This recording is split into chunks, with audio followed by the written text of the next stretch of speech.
Я приветствую вас, дорогие друзья, уважаемые гости и подписчики моего канала. Всем большое спасибо за то, что пошумим мы сегодня вместе. Это потрясающая возможность стать друг другу немного ближе и понять вообще, что с нами всеми происходит. Формат прямого эфира, обещаю, немножко поздний, немножко подзадержавшийся сегодняшний эфир. Действительно, новости посыпались как из рога изобилия. Последнее заявление Трампа, его обратный отсчет, что все, 10 дней он дает Путину. Ух, как грозно и интересно. Рынки уже реагируют, поперли, так сказать, цены на бренд, на другие марки нефти. А Трампу, говорит, мне все равно. Слушайте, у нас много нефти, будем чуть-чуть больше добывать. В общем, жуть, как интересно все разбивается. Это прям на наших глазах, прямо сейчас, прямо во время прямого эфира. Два слова о формате нашего сегодняшнего эфира. Он традиционен, неизменен. Все как всегда. Вы непосредственно можете принять в нем участие. Всем большое спасибо за поддержку. Всем большое спасибо за суперчаты, суперстикеры. Значит, начинаем мы традиционно с игры в города. Это наше любимое. Вот эту традицию не отнять непосредственно у всех тех, кто смотрит шум, у всех тех, кто шумит, и это прям прекрасно. Славяно-сербск с нами знакомо, спрашивает Ольга Александрова. Конечно, знакомо. 1000 раз там был проездом, 1000 непосредственно пару раз. Луганская область, Бердянск шумит. Жмеренко с нами. Александр, что с радиацией? Мария спрашивает. Сейчас все будет. Доиграем в города. Значит, шумим с Кривбасом. Спасибо большое. Пенза. Эмсдеттен, Германия, Казань, Ванкувер с вами, спасибо большое. Привет из Болгарии, привет в Болгарию, Ирина. Киев, Манчестер, Амстердам. МАГАТЭ на связи. Это же здорово, что МАГАТЭ с вами. Слушайте, МАГАТЭ, конечно, успокаивает по поводу радиации, но, в общем, обо всем поподробнее. Тирасполь, гончие псы, Харьков. Ух, Агуар, спасибо большое. Арабские Эмираты здесь, и Балашиха здесь, и Ростов-на-Дону, и привет всем из Гданьска. Значит, у нас и Дрезден на связи. Это прям просто здорово. Александр Афины с вами. Привет в Афины. Мариуполь, Ирландия, Стамбул. Ух, помотало, действительно. Амстердам, Кременчуг. Ялта, город счастья. Тирасполь с нами. Калининград тоже шумит. Мордовия, Магадан, Вишневая.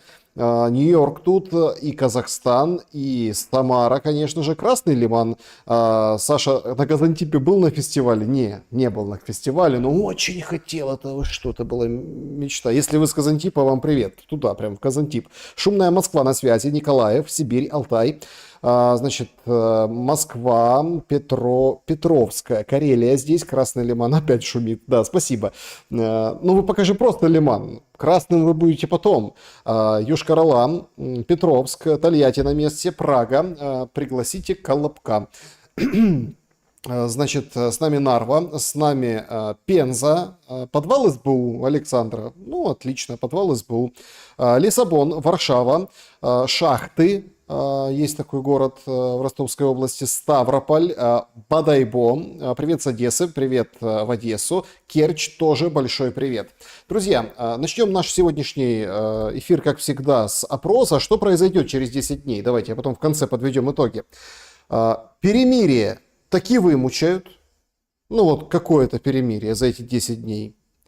Война станет еще страшнее, Зеленского снесут, и война закончится. Или ничего не произойдет. Все будет идти, как идет. Просто будут, ну, какие-то новые 10 дней. Вот как-то так. Да? Это вот все то, что касается заявления Трампа по поводу того, что он дал сегодня отчет по поводу этим 10 дням. Киев с вами, спасибо большое. Осло, значит, Бельгия на связи. Ермаковка. Тут серьезно так называется, да? Ермаковка? Супер просто. Спасибо большое Дублину. Привет Нижневартовск, Нижний Новгород тоже, Тарту. Значит, спасибо большое. Трамп предлагает сдаться. Запорожье, да, Киргизстан. Нет, не совсем Трамп предлагает сдаться. Значит, давайте так, по порядку. Есть важное объявление. Первое, те, кто на канале Александр Шелест смотрел прошлый эфир, мы сейчас в прямом эфире. У нас 21:23 на часах.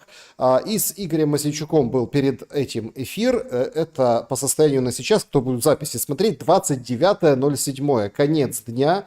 Сейчас поговорим про эти 10 дней, про ультиматумы и про там другие сигналы, прямые или косвенные, чего ждать вообще.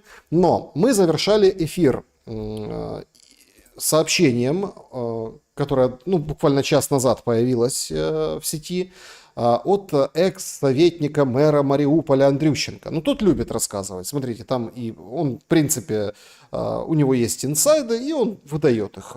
Про оккупированную территорию любит рассказывать. Имеется в виду неподконтрольную Киеву территорию, там, где они строят линии электропередач, вот эти все планы. Он любит фотографировать и выкладывать грузовики с живой силой и говорит, что там Сумы укрепились. И вот он нашел где-то видео, значит, вот это. Вот так он.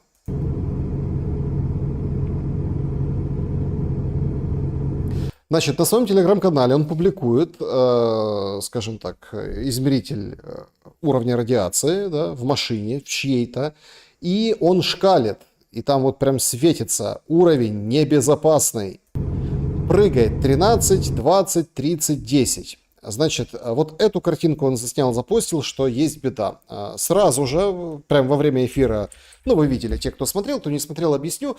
В МАГАТЭ своим знакомым товарищам, источникам начал звонить Игорь Мосейчук и сообщает, пока что, по состоянию на эту минуту, вот на сейчас, уровень радиации действительно повышен. Это не 20 и не 30 микрорентген, а 13, вот, фиксируется. Но там как-то так вот ответили ему, если очень коротко, что, может, подробности будут позже, типа с ЗАЭС не связано. С чем связано, непонятно. Ветер дует, как утверждает Андрющенко, с ЗАЭС, но вроде как МАГАТЭ говорит не с ЗАЭС, но уровень радиации повышен. Получается, тут как бы два варианта. Или действительно пока не разгоняет какую-то панику, и что-то произошло или не произошло, или просто такой скачок радиации внезапный от чего-то вдруг, да, рядышком с Запорожской атомной электростанцией, или чего как бы подвезли, завезли неучтенного, или еще какие-то очень странные происходят события. Ведь у нас в последнее время что в Украине странно? То саранча налетит, то там жабы начинают атаковать нашествие, то теперь радиация повышается. Все как, да, скажем, по библейским канонам. В общем, пока никто не паникует, всех успокаивают, да, чуть-чуть повышен радиационный фон, но с чем это связано, не говорят. Якобы с ЗАЭС не связано. Со стороны Росатома пока тоже не было, которая там непосредственно находится и контролирует Запорожскую атомную, не было заявлений по этому поводу, по крайней мере сейчас, по состоянию на сейчас, да и не будет этих заявлений. Все Трампа комментируют, все говорят, Трамп, вот он сейчас вышел, как сказал. Короче, Трамп наделал шухеру, он, в принципе, наделал его и раньше пару дней, но сейчас все-таки да. Значит, он запускает этот обратный отчет 10 дней. Что они могут значить? Вот это возникает самый интересный вопрос, самая интересная интрига. Значит, что он заявил? Значит, распространяются и видео, и аудио его. Говорит, война была очень долгой, она могла закончиться очень быстро. Но какие-то странные заявления звучат. Во-первых, он говорит, что я даю 10 дней Путину со дня сегодняшнего дня, затем мы введем тарифы против России. Тарифы. Значит, Путин хочет продолжать войну, а эти тарифы как бы могут повлиять на него, а могут не повлиять. То есть, как это, блондинка встретит крокодила или нет, 50 на 50, или встретит или нет, понимаете? То есть, могут повлиять, а могут и не повлиять. Значит, никакого, а его спрашивают, его же крутят, это же журналисты, тут надо понимать, это такой беседа с журналистом. Он говорит, а вот вы там заявили в Шотландии, вот это все, то есть, на встрече со Стармером, что вы там как врубите, а что там Путин, И тут говорит, я не получил никакого ответа от Путина. Это позор. Как тиражируют этот ответ. Это просто что-то, вырванное из контекста в беседе фрагмент. И, конечно, о том, что он не беспокоится о ценах на нефть, все нормально, значит, все хорошо. Си Цзиньпин хочет встретиться, это произойдет до конца года. Значит, по поводу Палестины он не хочет признавать. Мелания, конечно, переживает, его жена, по поводу детей в Газе. Значит, Индия может платить тарифы в размере 20-25%. И понятно, что война затянется надолго, но ее можно было быстро уладить, об этом я уже говорил. Короче, значит, мы имеем дело с... Есть, кто там по-украински понимает, есть такое слово украинское «лайно». А мы имеем в виду, как бы, дело с дедом Лайно. То есть дедлайно, ракамакафо. Понимаете, в чем дело? Значит, зачем он ускоряет эти процессы? Да потому что вот хоть кол на голове кишел не понимает, а что ж такое? Слушайте, все на задние лапки, все вот такие вот, мы там готовы, мы к переговорам туда-сюда. Иранцы даже, когда их бомбили, они же говорили и с европейцами, а с ним как-то, ну, нет, как бы сигналы идут позитивные. Вот, вот на самом деле сигналы позитивные. Послезавтра, 31 июля, значит, состоится впервые вообще в истории директор НАСА и там российского космоса, да, Роскосмоса, то есть они встречаются, причем в Америке встречаются, летит туда директор Роскосмоса, они будут вместе там планы строить и так далее. Этого не было 8 лет. То есть по другим параметрам и показателям идет на самом деле достаточно, ну, такая очень серьезная работа. О каких санкциях он говорит, о каких тарифах. Ну, то есть какие-то, ну, это совершенно несущественная история по поводу Российской Федерации, прямого экспорта государственного. Тут же интересен другой момент. А как там американские компании и их имущество, которое, ну, там, с их влиянием, с их долями в бизнесе, которое есть сейчас в Российской Федерации, они тоже будут, получается, тарифы платить? Или они вот этим собираются бить? В общем, эффект непонятен. И непонятен самому Трампу. Но ему нельзя давать заднюю. Он говорит, все, я же вам говорил. Что это такое? Это отступной маневр. Значит, после этих 10 дней может появиться еще 10 дней, а после этих еще 10 дней может появиться вообще бог знает что. То есть мы можем как бы увидеть Трампа, который проснется и скажет, слушайте, я дал Путину 10 дней, смотрите, смотрите, как хорошо. Вот там он группы создает, подгруппы стамбульские, еще что-то. Но тут они стараются. А что Зеленский? Но это будет последний аккорд и последний гвоздь в крышку гроба Зеленского, которого в хвост и в гриву. В хвост и гриву. Прям вся западная пресса. И за НАБУ, без НАБУ, за его вообще, ну, в принципе, да, метод, стиль управления, за уровень свобод, Ермак и так далее. То есть мы понимаем, что у Зеленского вообще другая история. Единственное, что смог сказать Зеленский, это поблагодарить Трампа, вот тогда, когда он выходил со Стармером и говорил, ой-ой-ой, вчера, да, ой-ой-ой, спасибо большое, там, Дональд, за то, что там жизни наши пытаешься спасти. Ну и в очередной раз тяжелейший пиар, сегодняшний удар по колонии, там, в Запорожской области, 17 человек погибло, по-моему, или 16, 17 вроде было последние данные, и все как бы взяли, смотрите, вот не военный объект, в общем, погибли те, которые зэки, которые содержались в колонии. Нет, зэки, не зэки, тут не важно. Гражданская смерть это всегда трагедия, но ее пытаются использовать. Ну, в общем, отчет пошел. Интересная, скажем так, интересная история. Причем самое парадоксальное то, что, значит, самое парадоксальное то, что вот непонятен эффект, да, вот этих заявлений. Примечательно, что параллельным курсом, и что является вторым сигналом, кроме там НАСА, Роскосмоса, а там же инопланетяне прилетят, я рассказывал в «Воскресном шуме», да, прилетят инопланетяне, высадятся на Банковую и вообще просто, и скажут, заканчивайте уже, хватит уже воевать, понимаете? Поэтому Роскосмос и НАСА, наверное, должны сотрудничать. Но это в качестве шутки, иронии, на самом деле все серьезно. Серьезнейший сигнал о 90 днях инсайт подтвердился, о котором я говорил тоже в шуме, о котором писали раньше, ну как бы прогнозируя. Сегодня это стало реальностью. Значит, 90 дней перемирия в тарифной войне. Это вообще не сочетается со 100% санкциями. То есть нет, прямой связи нет, потому что Трамп как бы, вот он не говорит о том, что это будут вторичные санкции, ну, мол, вторичные санкции. То есть это будет типа против России только. Ну, так на Россию и так наложили все санкции. Те, которые он наложит, Россия вытерпит.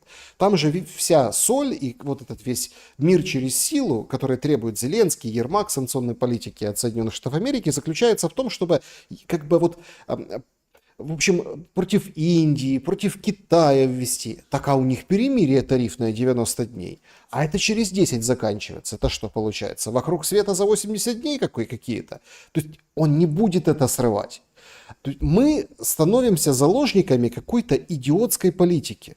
Урсула подписывает с Трампом, прогибается, делает мостик через задние лапки, заглядывает в глаза, сидит вот эта вся перед ним, как бы раболепствуя, но не лебезя. На все соглашается, эксперты берут выкладки, энергетический пакет, да, который она согласилась там отказаться полностью от российского газа, глянули, так а вы не можете это обеспечивать. Нет такого количества судов даже, да, нет вообще ресурсов, да и денег таких нет, вот эти там 600 с чем-то миллиардов, которые они там вложат в американскую экономику. Это нереально.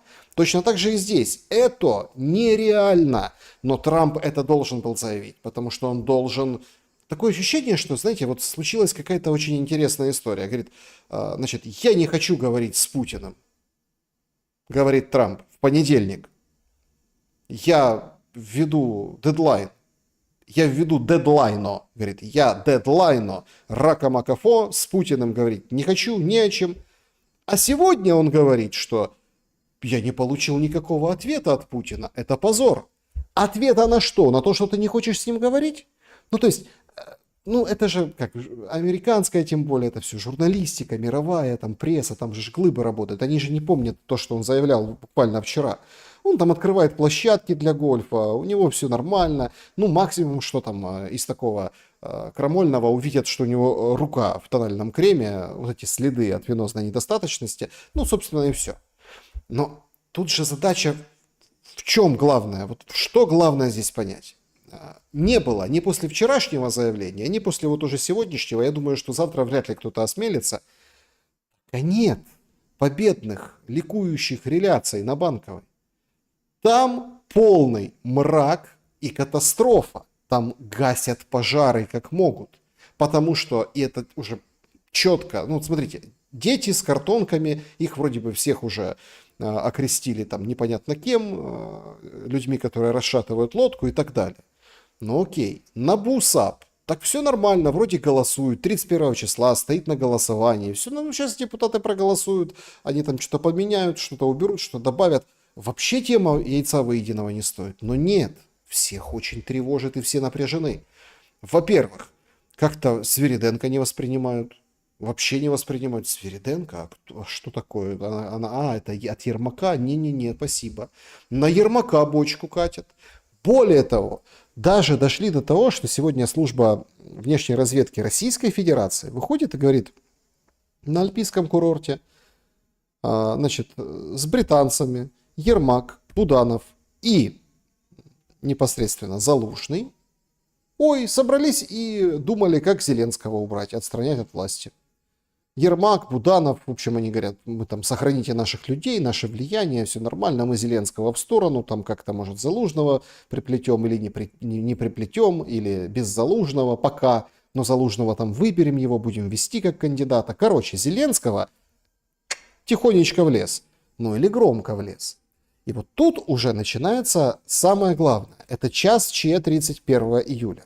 Все думают, что час Че будет вот сейчас плюс 10 дней, да, 29, там, 8 августа условного, да, все так думают.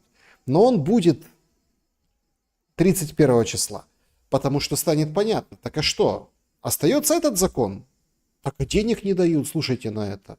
Там и Европа урезает финансирование, говорит, давайте нам реформы, как это так, что такое? Тем более сначала сказали, это кремлевский вброс, нарратив, там швейцарская газета написала, немецкая там какая-то, австрийская, в общем, бросьте. Не, уже все подтвердили, да, будут проблемы с финансированием без этих реформ со стороны Европы. А Трамп же не помогает Украине этим ультиматумом Путину 10 дней, а наоборот, делает так, что будет вообще катастрофа. Представим самый страшный сценарий. 10 дней проходят, Трамп говорит, я не знаю, поможет или нет, и Трамп вводит какую-то ерунду. Ну, вот такую. Укус комарика. Ну, какой-нибудь там уран, какие-нибудь там еще штуки. Ну, то есть то, что там вот все, вот мы не вводили, а теперь введем. Хорошо. Давайте, предположим. И что потом? А потом у Путина развязываются руки. И он уже воюет так, как хочет, сколько хочет. США говорит, слушайте, санкции я, не Байден, я ввел против России. Так вот, получите, смотрите, какие мощные санкции. Все. Вторичное, он говорит, ну вторичное, подождите, я не идиот, у меня перемирие с Китаем, я против Китая не буду вторичное вводить. С Индией, так они и так бедные, он 20-25% сегодняшнее заявление по Индии не будут платить. Не-не-не. Европа, ну мы же с вами договорились, вот смотрите, как красиво ж все. Большой красивый подписали, большой красивый подписали. Все, отлично, отвяньте. И Россия под санкциями Трампа продолжает воевать. А Украина ждет денег от Европы. Под тарифами Трампа, под энергетической зависимостью от Трампа и под Америкой, где лидеры так переглядываются, говорят, Урсула, а ты кто? Урсула, ау, мы как бы не очень хотим платить. Погодите, Британия это красиво, но Британия не в Евросоюзе. Но может пускай Британия сама потянет лямку помощи, может мы как-то отойдем в сторонку. Но Орбан красиво там сегодня, ну, в общем, рассказывал по поводу бюджета и по поводу того, что это вообще происходит. И тут намечается большой бадабум в Европе, потому что вот через 10 дней Трамп скажет, ці руки нічого не крали, то есть все, они умыты, спасибо. А война идет плохо. А война идет очень и очень тяжело. А ужесточается все вокруг. И ну, на самом деле вот эта история с 31 числом нам будет показывать, ну вот прям такой настоящий, я бы сказал, настоящий водораздел. Что будет с властью? Власть очень серьезно опасается. Опасается, конечно, вот этого парня. Да, вот он. Он и сегодня публикует, так сказать, вот этот ВОГ. Значит, в ВОГе выступили все. Там целая колонка, там это украинский ВОГ, говорит, пишет Залужный, что я вот смотрю, как бесятся черти, помойки, ботва в унисон с российскими пропагандистами. Становится понятно, что действительно наша сила в единении и особенной идентичности, мы на правильном пути. Ну, короче, там это был материал, колонка про идентичность украинскую, философ. Ну, он же как бы тоже защитился. Ну, человек не на помойке нашел. Ему Кивалов диплом выписал. Конечно, Кивалов. И вот он говорит, идентичность. То есть, смотрите, уже формируется образ некой надежды. Вот этот Зеленский в этой застиранной майке, там одной, второй, третьей, этой робе, он уже всем надоел, тянется шлейф, а есть пленки, нет пленок, а что на пленках, а материл еврей Зеленский в компании еврея Миндича украинцев или не материл, а что это вообще, а это просто враги клевещут или правда, так нет, дайте послушать. Ну, то есть вот сразу, да, это картонный Майдан, люди выходят, так там лозунги интересные, понимаете, такие и про Ермака, и про Зеленского, и это все бурлит, бурлит, бурлит, и от этого никак не получается отбиться. А тут смотрите какой красивый, молодой, ну как, помолодевший точно, да, там, на тренажерной дорожке бегущий, в костюме, на фоне двери, там, в других разных позах. Его, кстати, ну, очень и очень круто по этому поводу троллит никто иной, как Безуглая, да. Безуглая, конечно, молодец в этом отношении. Значит, Безуглая публикует вот что. Ну, как бы вот так. Да, она его видит так. У кокошники, горько на душе на чужбинушке, Кивалова нет, крается девица, слез не соберет. То есть кокошник прилепила, то есть намекает на русский след. Вообще, в последнее время в украинской политике, если что-то там не так, то тебе приплетают что-нибудь русское. Русская, ой, это да, значит ты будешь русский. Вот так выглядит эта фотография, представляете? Ну, пишет, кому ВОК, а кому оторванные ноги в Работино. Ну, это, наверное, так о чем задумался? Вспоминает, наверное. В глазах же он воспоминания. А как это? Ах, как было. Как же вот это мы шли в контрнаступление, как мы вот это... Но к чести Залужного можно сказать, что он, давайте честно, он Авдеевку не потерял, а после Авдеевки, ну, собственно, и началось у всех ужас и беда в плане там наступления. Причем интересно, что ну вот сейчас Зеленский, вот сам по себе, он же вообще занят только этим законопроектом про НАБУ. Вот только им занят. Даже вот если вы посмотрите, вот его условно телеграм-канал официальный, значит, примечательно. Видео, где он опять побывал на предприятии с дронами. Шмыгаль там рядом, Сметанин, он смотрит, смотрите, как вот улыбается Шмыгаль, смотри, какой дрон сейчас вылезет отсюда, вот тут мы программируем. Супер, супер. Всем очень понравилось, и все заметили, что как-то пусто на этих кадрах. Кого-то вот чего-то не хватает, кого-то не хватает. Смотрите, все там ему отчитываются, они кивают с умным видом, платы достают, подписываем флаг обязательно. Но как-то пусто. Опустела без тебя земля, Ермака нет. Нет Ермака. Вы понимаете? Нет. Ну, это его соцсети про удар по колонии, да, там, где погибшие, ну, тоже в каких условиях они содержались, за что там люди вообще сидят, ну, это отдельно. Это просто не хочется занимать много времени. Ну, то есть Ермака нет, понимаете? Ермака нет. Ёлки-палки. То есть сделали они выводы? Они сделали выводы с этого гей-скандала. Убирают Ермака. Также он везде. Даже вот на том видео, когда в воскресенье я показывал, тоже они там ходили по дронам. Но он там один раз, но промелькнул. А сейчас даже вот чувствуется как по положению плечей, по его осанке, что нет рядом Ермака. Не на кого как бы опереться. Он там вот ходит. Он аж как-то помолодел, вы видите, без Ермака на выезде. Ну да ладно, я хотел сказать о другом. Смотрите, сегодня Зеленский провел разговор с премьер-министркой Дании Фредриксон. Вот она говорит, что там да, вот это все замечательно. Дания, глава Совета Евросоюза, замечательно. Спасибо за поддержку. Со своей стороны делаем все, чтобы исполнять обязанности перед ЕС. Президентский законопроект, который гарантирует независимость антикоррупционных органов, уже зарегистрировано в Верховной Раде. Представляете? Это он об этом говорит Дания, премьер-министру. Хорошо. Как всегда, хорошая и очень потрясающая вообще беседа с канадским премьером Марком Карни. Значит, спасибо за поддержку. ПВО, конечно, все. Вот мы с вами обсудили Стамбул. А с кем еще Стамбул обсуждать? Конечно, с Карни надо с канадцем обсуждать Стамбул. Значит, мы там должно быть прекращение огня, нужно остановить убийства, удары по инфраструктуре. Спасибо Канаде за поддержку моего законопроекта, который гарантирует независимость антикоррупционных органов. Зеленский, президент Украины, благодарит канадского премьер-министра за поддержку своего законопроекта. Это какого? Ну, это вот этого, который откатывает назад.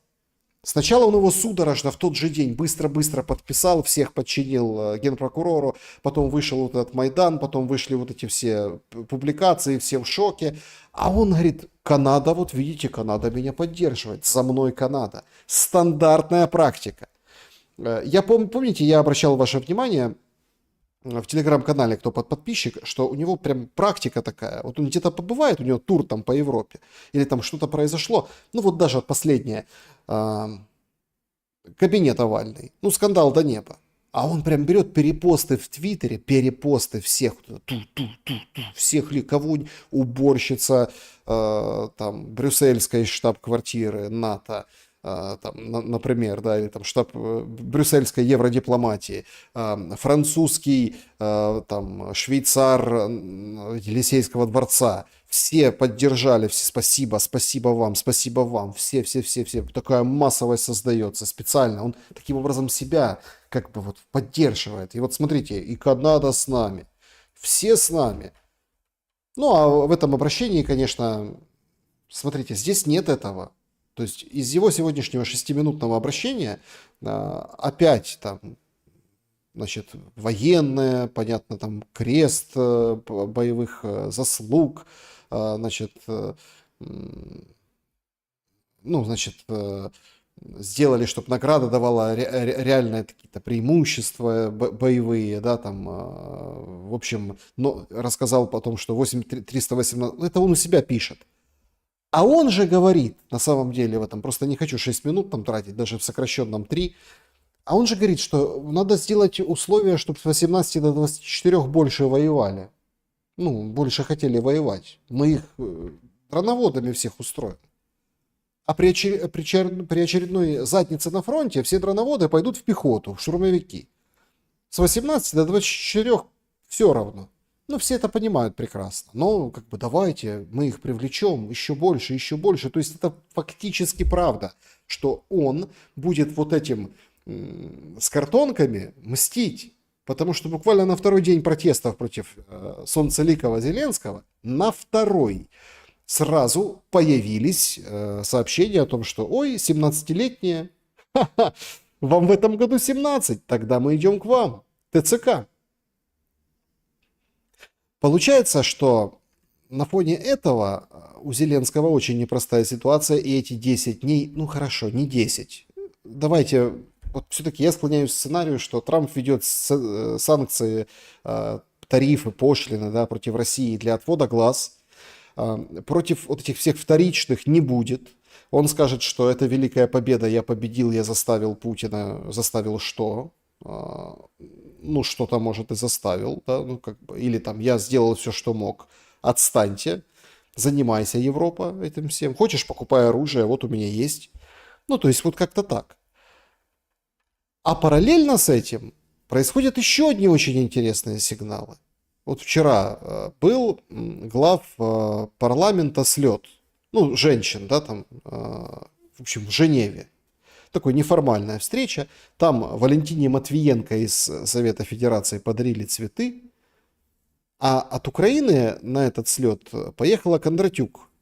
От Батькивщины вице-спикер. Ну, там давно сидит, он как бы это третий спикер. Когда, грубо говоря, там, не знаю, Стефанчук спит, Корниенко вообще не при делах, чем-то занят там по своим делам, где-то ездит, то какое-то маленькое заседание в сессионном зале, ну там ответы какие-нибудь, вопросов министров, которые не приходят к ним. Там вот от Батькивщины есть такая Кондратюк.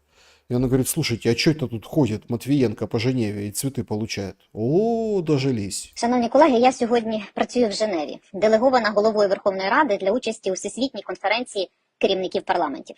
Ну, да, Всемирная конференция руководителей парламентов. Ну, это такое неформальное общение, ну, то есть, тут симпозиум, назовем так. Це майданчик ООН, куди збираються керівники 180 парламентів. Як і багато колег, я в шоці від того, що сюди, в Швейцарію, приїхала російська делегація на чолі зі спікеркою Матвієнко. Чому в шоці? Тому що вона особа, яка під санкціями, як і її заступники, віце-спікери, за акт агресії проти України. Тим не менше, Швейцарія прийняла їхній літак, а Міжпарламентський союз дає Матвієнко з трибуни для виступу перед всіма спікерами світу. Вы представляете, приняли самолет их. Ой-ой-ой, самолет приняли. Так там же Аэрофлот лежит. А, у них у Матвиенко не аэрофлотовский, наверное. Да? Тут белорусские хакеры сказали, все поломали, полгода ничего в России летать не будет. Соврали, наверное? Или нет? Ну, у него, конечно, отдельный борт, у него там нет этой системы, IT. Ну, в общем, как-то долетел самолет, представляете? Долетел самолет, запчасти там все выдержали, и приземлился, и Матвиенко вышла, и цветы получила, и выступление получила. Да, там писали, мне так нравится это все, Она там начала выступать, всех там поблагодарила, сказала, война должна закончиться, и потом начала двигать российские нарративы страшные, жуткие. Ей там намекнули, типа, хорош, прикрывай, и да, передали слово другим. Но это так подают. Но мы что, не будем верить, или как, не верить тем, кто подает? Вот смотрите, какое честное лицо у Кондратюк. Она вообще искренне возмущена. Це все дуже прикро, але мовчати ми не будемо. Не можна допустити, щоб злочинці могли спокійно літати на такі зібрання. А что делать? Вот смотрите, молчать мы не будем. Ну, была одна, кто не промолчал. А что делать собираешься? Поширювати свої наративи. Я закликала всіх учасників саміту, спікерів до бойкоту російської делегації. Ми готуємо демарш. Демократичні країни мусять показати, що санкції і покарання за збройну агресію – це не порожні слова, а дії, за якими йдуть вчинки. Вот это вот тоже интересная история. Мы готовим демарш. Так а вы что, не знали, что она прилетит?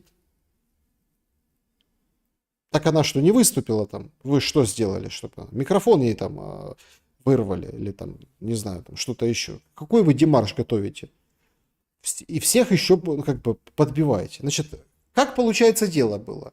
Приехала эта руководительница на Всемирную конференцию и говорит, о, Матвиенко, а давай там она будет выступать, а мы встанем и уйдем. Говорит, ты кто? Я с Украины, Кондратюк. Ой, да не до того, сейчас там нам надо, там, у нас там фуршет. Приходит еще к кому-нибудь, а давай там вот это сделаем. А ты кто? Демократическая страна. Не хочу. Подожди, у меня там ребенок звонит. И все. И все как-то так вот отморозились. Но выступить-то надо, а то не потужно как-то получается. Да плевать уже всем на те санкции, которые были. Как и на вот эти, которые будут, что важно. Плевать. Плевать. Не будет никакого демарша. И Россия, ну, кроме Медведева, который там поругается с Грэмом, ну, собственно, и все. И Россия возьмет выжидательную позицию. Они посмотрят через 10 дней. Ну а что? Нефть уже растет. Рубль падает. То рубль падает, нефть растет. На этом, как бы, это основа государства российского. Рубль падает, нефть растет.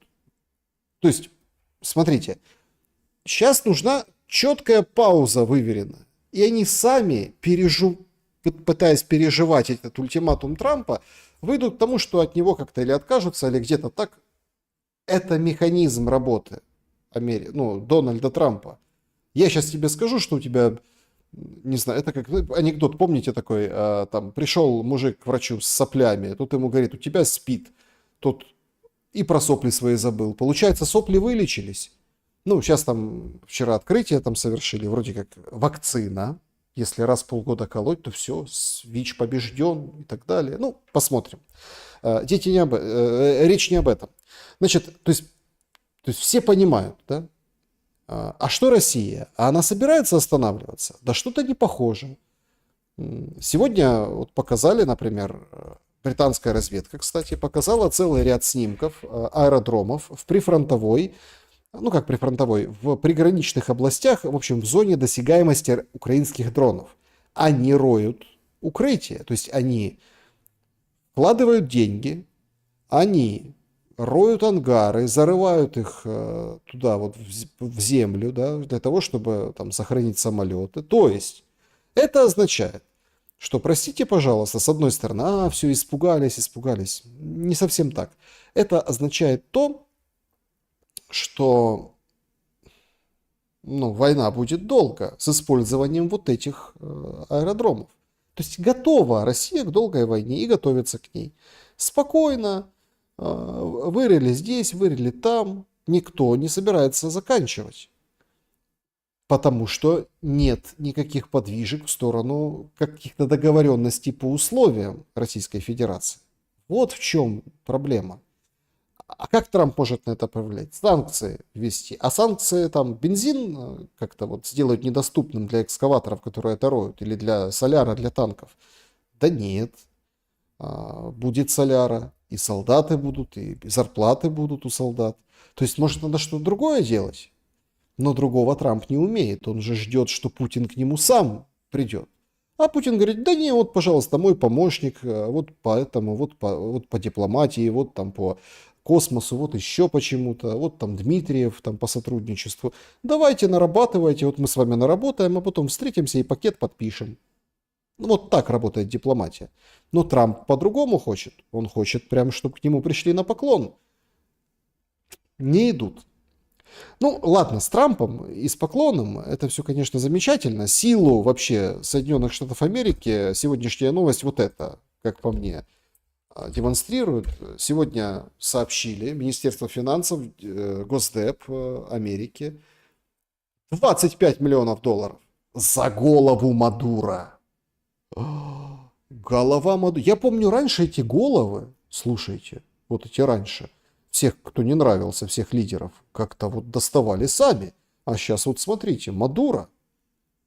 Давай, Мадуро. Ну, так сказать. Может там... А есть котировка Мадуро, мне интересно. Вот сейчас же нефть пошла вверх.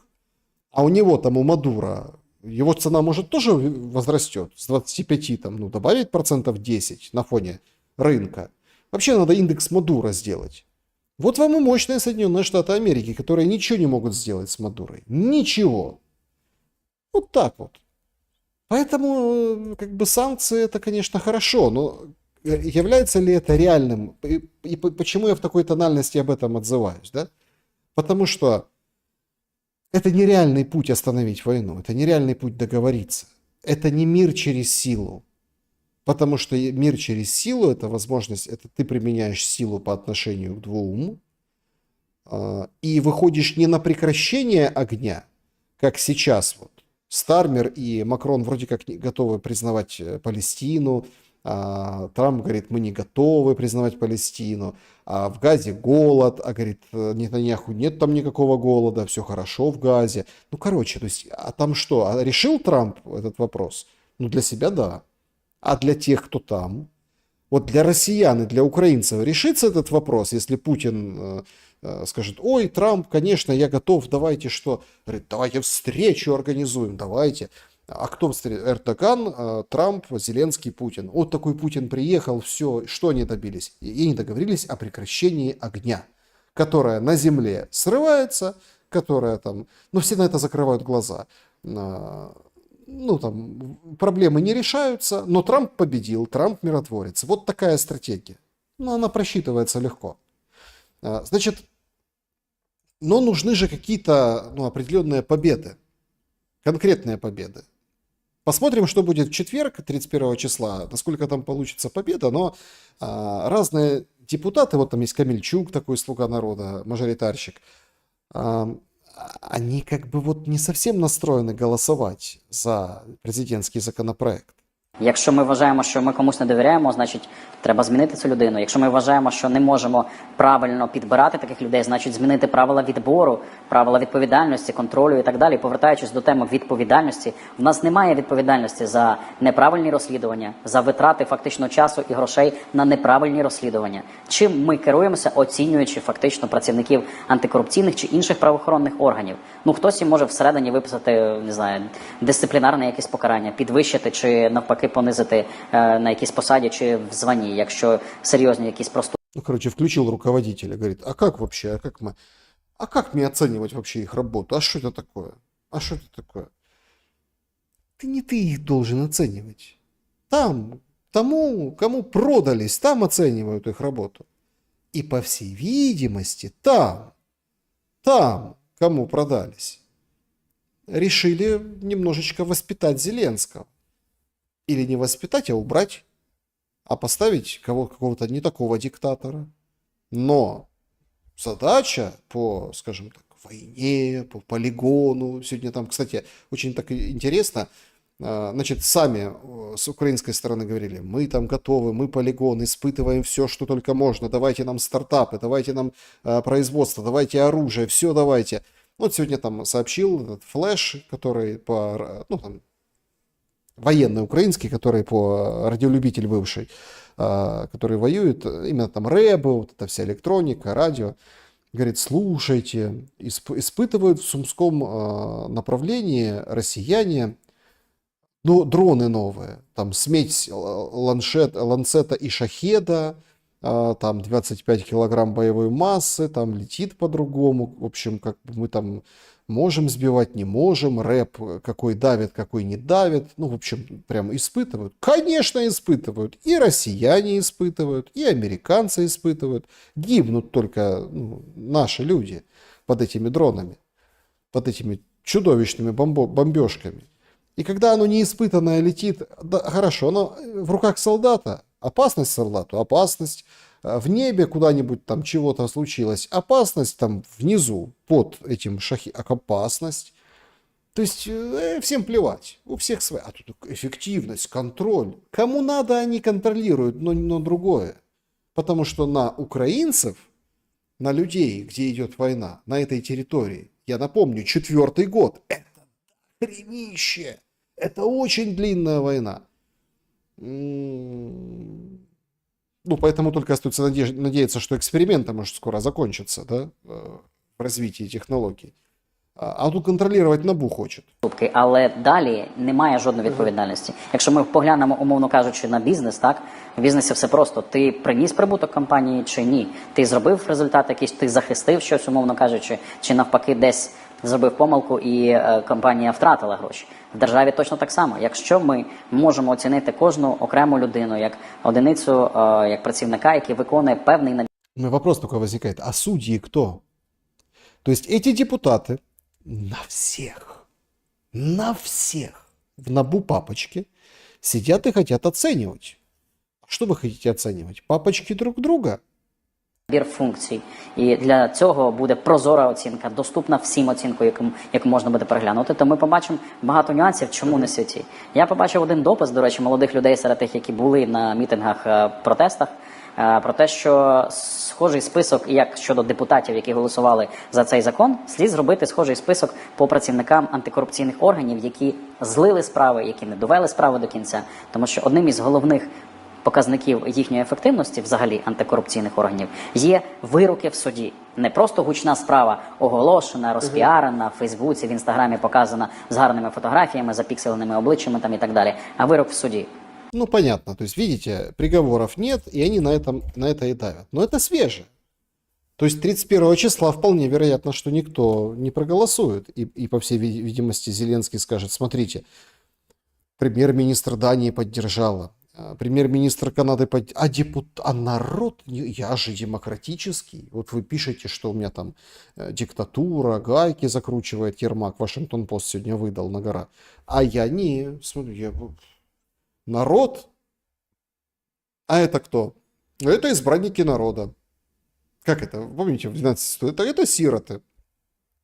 Сироты. А это избранники народные.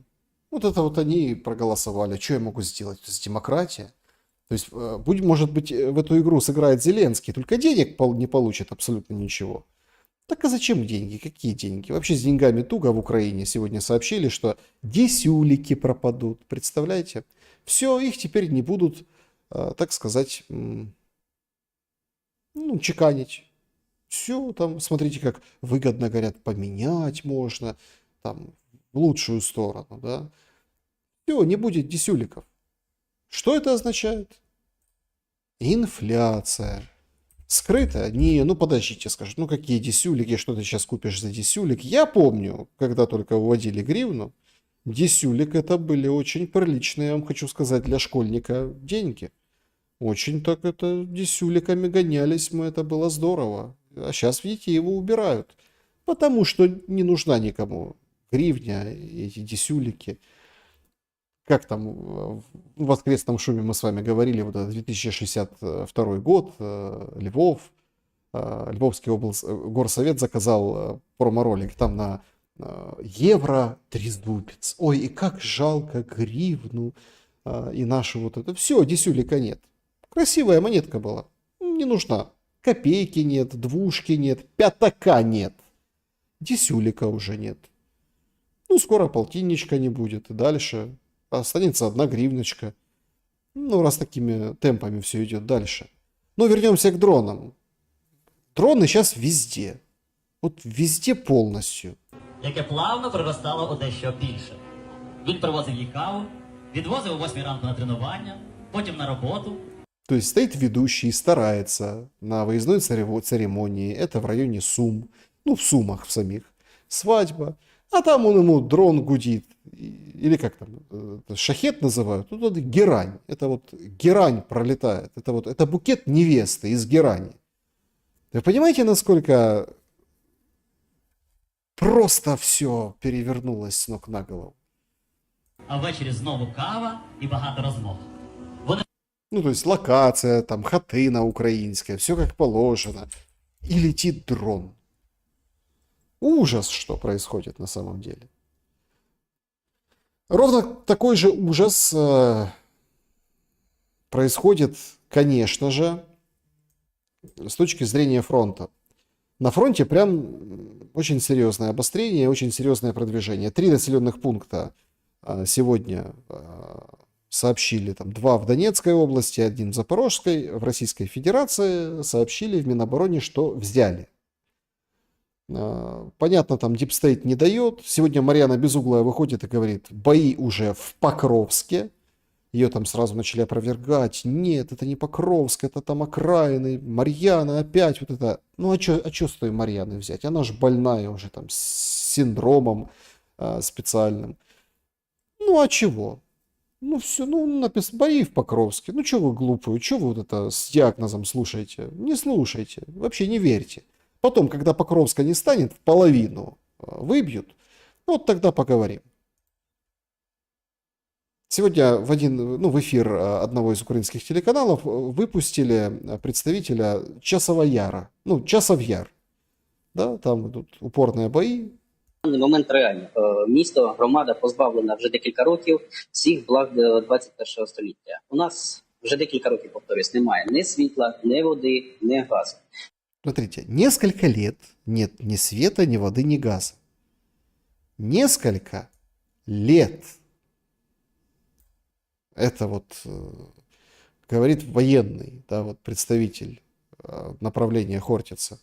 Люди живуть, і їхнє життя коригувалося, коли була змога ще заїжджати в місто в ручному режимі. Все це було підвоз, організовувався реально нашими силами. На даний момент у нас в громаді офіційно залишається 135 осіб.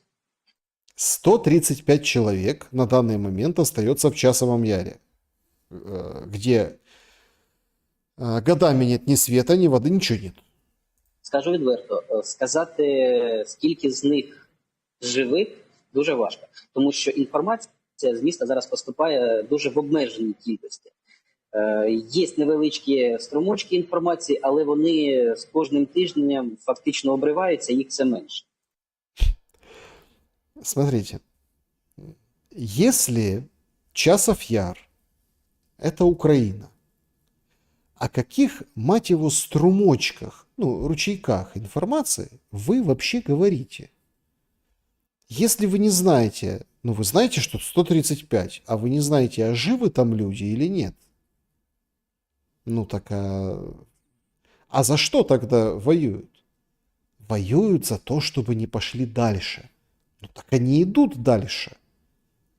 Значит, надо отходить, отдавать, и, ну, если вот до такой степени. Или это Часов Яр, это уже не населенный пункт, не город, это окоп, это укрепление, ну, или полигон. Люди живуть реально в підвалах, і вони не виходять з підвалів. На позатому тижні ми допомагали в евакуації. Спочатку перший крок зробили військовослужбовці, допомогли людям виїхати з міста, і далі вже підхвачували. Ми цих людей зараз працюємо з оформленням документів, з реабілітацією цих людей, щоб вони прийшли, як то кажуть, до тями. І коли вони запитують, чому ви не вийшли, ну, це питання, яке я ставив їм особисто, тому що ми знаємо, свого часу доволі часто спілкувалися, коли працювали в нормальному, в лапках, нормальному режимі, коли була можливість заїжджати в місто. Як вони, їхні слова, майже дословно. Спочатку ми сподівалися на те, що хлопці вистоять і не допустять ворога наскільки близько. А потім вже просто не було можливості. Потім просто не було можливості вийти з того підвалу і хоча б подати знак або повідомлення про те, що вони потребують евакуації. Пане Сергію, ось ця... Так, я чую вас. Так. Я слухаю вас. 100 Видите, как они внимательно друг друга слушают. Но я хотел бы сказать по этому поводу следующее. Эти люди ждут Российскую Федерацию, ждут российских военных. Это абсолютно нормально, когда приезжает украинский военный, волонтер военный на передовой в таком состоянии в городе, который там чего-то, ну, может, что-то привез, какой-то воды там или что-то еще, или просто, ну, эвакуация там кого-то, да. Когда он спрашивает, что ж мы не выехали, они говорят, ну, мы думали, защитите. Мы думали, что вы защитите, а вы не защитили. А потом стало поздно уже выезжать, уже невозможно.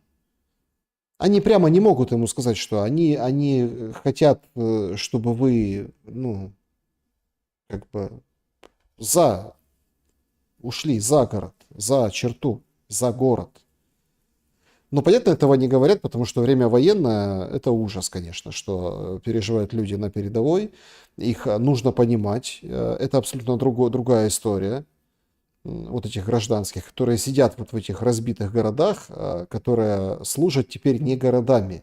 Они служат укрепрайонами, полигоном, полем боя. Но на что они надеются, эти люди? Да надеются, что фронт сместится, уйдет. И зайдет плюс-минус хоть какая-то жизнь. Вот на что надеются и сидят там. Да, устают, да, тяжелые. Эти люди, конечно, с ПТСР жутким. Но, тем не менее, они даже вот не выезжают по эвакуации вот этой опасной. А почему? Ну, зато они внимательно друг друга слушають. 35 людей цивільних, які залишаються в місті, за останньою актуальною інформацією. Це люди якого віку? Чи правильно я розумію, що це безпосередньо більш літні люди, і відповідно з мотивувань, що це мій рідний будинок, як часто буває, вони і залишаються? Це основне мотивування, яке було з самого початку повномасштабного вторгнення. Починаючи з 22-го року, коли пішли перші програми про переселення в більш безпечні райони, ми звертались до людей і чули в першу чергу ось ці слова. Це мій дім, це моя батьківщина. Тут виріс мій батько, як я це покину? Тут мої родичі лежать на кладовищі. Як я не прийду до них, не провідаю? Але війна розставляє свої пріоритети. Ми зараз розуміємо, що фактично 99,9% міста позбавлені цих можливостей, позбавлені своїх будинків. Ті фотографії, до речі, які зараз транслюються, це фактично більша частина центральної частини міста і промислової зони. Ці будинки вистояли і були відбудовані у Другій світовій війні. А зараз ми бачимо, можливо, те, що Росія фактично зруйнувала місто Часів'яр. Россия разбила город Часов-Яр, а люди не хотят уезжать. Ну, вот такой марафонистый, забористый, скажем так, посыл. Ну, так и делать что? Ничего, надо брать и уезжать. А как же твой дом? Так нет твоего дома. Война забрала твой дом. Россия, видишь, разбомбила. Так а если ты... Ну, то есть, смотрите, ценой жизненного пространства многих людей, ценой их домов, стараний, ну, сейчас там это популярная песня «Кухни», да, вот эти все хрущевские кухни, семейные традиции, вот эти все там родители, вот это все становится укрепрайоном, чтобы, так сказать, потужно бороться, сдать отчет кураторам в МИ-6, Европейский совет, или, может, компаниям, которые занимаются разработкой искусственного интеллекта для дронов, что нет, ну, там, какого-то вооружения, чтобы Трампу показать. Смотри, Трамп, а никто так не воюет. Видят, что нет у тебя сил? Ну, отходят, оставляют город. И поэтому вот этот пример с Второй мировой, вот он, ну, некорректный. Некорректный абсолютно. Ну, ладно, это такая дискуссионная тема. На самом деле и в глубоком тылу есть подобные места. В глубоком тылу Львовская область, поселок Климовщина. Остался один мужичок. Больше нет никого. Когда-то было 20 домов, сейчас 2 жилых. И никого, один мужик. Львовская область. Так? Тато помер чоловік, року нема. А і тут таке, сусідка приїде, там кури мається, я так дивлюся за тими курми. Не сумно вам тут самому жити? Та ні, я якось привик. Ну, мені якось краще самому, ніхто, спокійно, ні. Це село чи селище? Взагалі то хутір має бути, а документ Хутор должен быть у него. Хутор у него должен быть. Он один там тусит. 2 дома жилых осталось. Все остальные хутор. Ну, а так, конечно, поселок. так я оформлював хату, то село пише. Можна сказати, що все село ваше, так? Ви тут один господар. Отак, я ось шлагбаум поставив, щоб ніхто не заїжджав, така, нема чого їздити сюди. Вам подобається жити в селі? Мені тут подобається, в село я не хочу. Мені тут спокійніше. А місто розглядали для себе коли-небудь? Ні, я щось бажання не маю в місті. Тут свіже повітря. Ну, понятно, свежий воздух, все хорошо. То есть, смотрите, Украина умирает и так. Умирает и так. Хутор. Было село, стал хутор. Все. И без этой войны. А война просто ускоряет этот процесс. Вот просто ускоряет.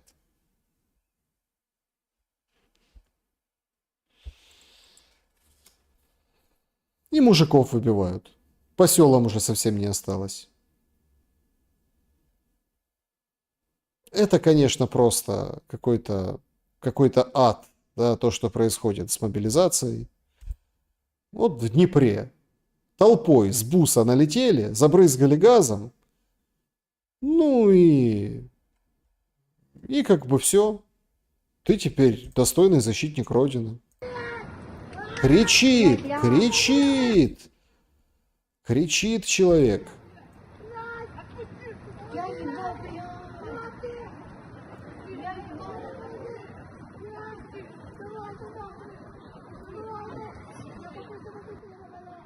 Ну, в общем, как это? Непередаваемое наречие. Ну, а что? А что тут поделаешь? Ну, в общем, победили, засунули, потому что их тупо больше. Ну, нормально. Кричит хорошо. Может, будет, не знаю, там, запевалой в хоре. Все же любят маршировать. Сегодня еще очередная история произошла. Об этом официально пока не сообщают. В Черниговской области опять прилет по полигону, по построению. Жертвы. Ну, число не скажу, потому что, опять-таки, посмотрим. Ну, может, к этой минуте уже есть сообщение. Ну, вот есть, опять-таки, там, разбили лицо мужику в Хмельницкой области. В Харькове там тоже люди попытались противостоять. Ну, то есть, вот, толпа сует в бус в Харькове, а другая толпа гражданских отбивает.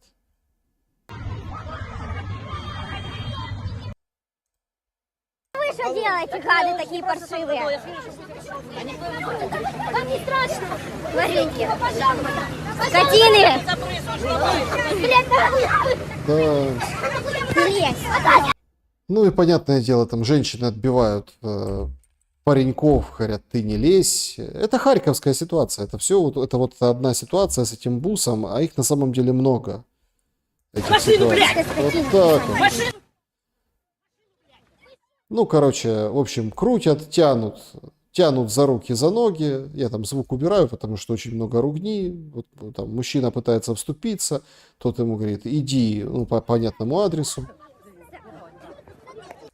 Ну и женщина говорит, что ж вы делаете? Вы какие-то враги какие-то. А че прям у него глаза горят, вот это все. Я это показываю, что, посмотрите, у них тоже есть азарт, у этих людоловов, у этих скотин. Тоже есть азарт. Тоже.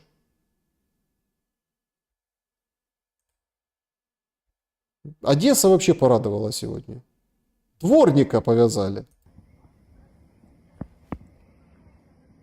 Ну, то есть, вот там вот человек, да, вот он. Стоят, общаются. Ну, видимо, там выпытывают, а кто что живет, это тут как. Он говорит, да я вот это, я вот то. Тут второй один закурил. Их, смотрите, раз, два, три, четыре, пять. 5.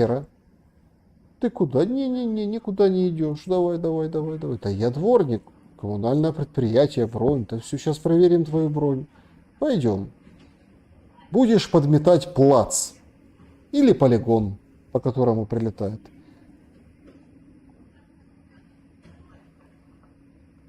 И вы же видите, они быстро-быстро-быстро в машину, быстро-быстро. Все, улов. Улов, пока тепленький, пока не испортился, пока там не заветрился, сразу его с буса вот туда. Почему так делается? Чтобы дать по голове, заставить подписать, он все подпишет, а дальше уже все. А дальше ты уже не откажешься, ты уже все как бы перешел эту реку Стикс из гражданского в военное, все, ты уже как бы доброволец. Все, повезло. Повезло. Ну, так вот, дворник, ты не дворник, им уже все равно. Особенно убивает. Это вот по-настоящему убивает. Это видео, когда выбежали дети и беременная женщина. И говорят, что ж ви делаете? Діти плачуть, а його забирають, жінка вагітна. Діти плачуть, а вони хапають. Дети ревут, тут соседи выскочили, вот это все. Что ж вы делаете? Ну, так нельзя. Оля, забери Соломію. Вон, іди до Соломії. Припиніть! Припиніть! Дети, собаки, кони, люди. Беременная женщина. вон. Вам хана!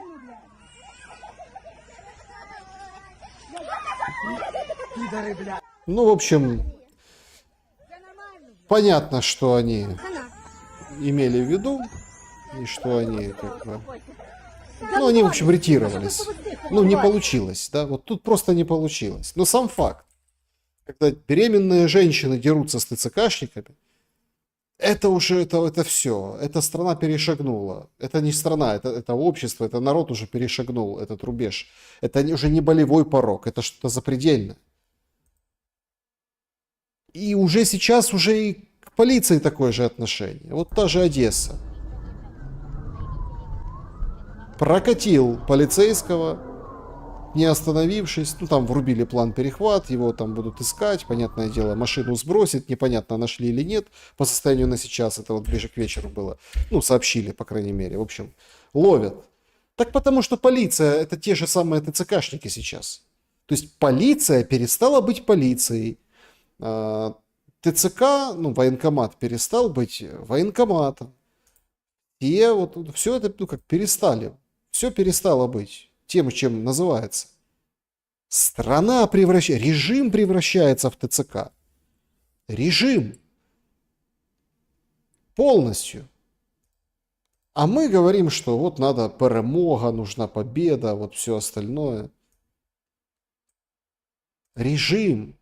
Обычная жизнь становится,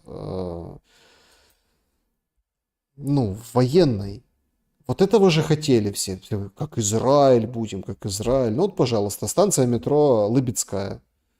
Сегодня обнаружили некий предмет. Приехали там, взрывотехники, все там перекрыли станцию. Все вот это как положено. Нашли предмет. Смотрите, какой страшный предмет. Беда какая-то. Слушайте, все же бдят, все же смотрят. А это оказался автомобильный, ну, велосипедный насос. Просто велосипедный насос. Но всех, вы же видите, всех вот уже настолько напугали. Вот смотрите, там террористы, еще что-то. Все. Вот, нет, это, конечно, хорошо. Пускай лучше выйдут, проверят. Ну, кто-то забыл просто велосипедный насос. Какую-то его часть комплектующую. Все, это нужно откатывать назад к мирной жизни, к нормальному, очень и очень долго. Очень и очень долго. Чтобы привыкали жить в мире, в безопасности. Отсутствие безопасности, ведь это самое главное. Уже даже военное, ну, как бы... Есть, конечно, разные военные. Можно было вам сейчас опять показать нарезку таких мощных военных или там мощных экспертов, которые говорят, Украина сильнее, Украина там впереди планеты всей, мы сейчас победим, вот как Жека Карась говорит, давай иди в ТЦК. Но есть другие военные, вот они уже четко проговаривают, что военным путем невозможно, ну, это кончится очень печально для Украины. Невозможно закончить войну военным путем. Військовим це не закінчиться, бо це може годами длитися. Це тільки, розмовляти з цим придурком. По-другому ніяк.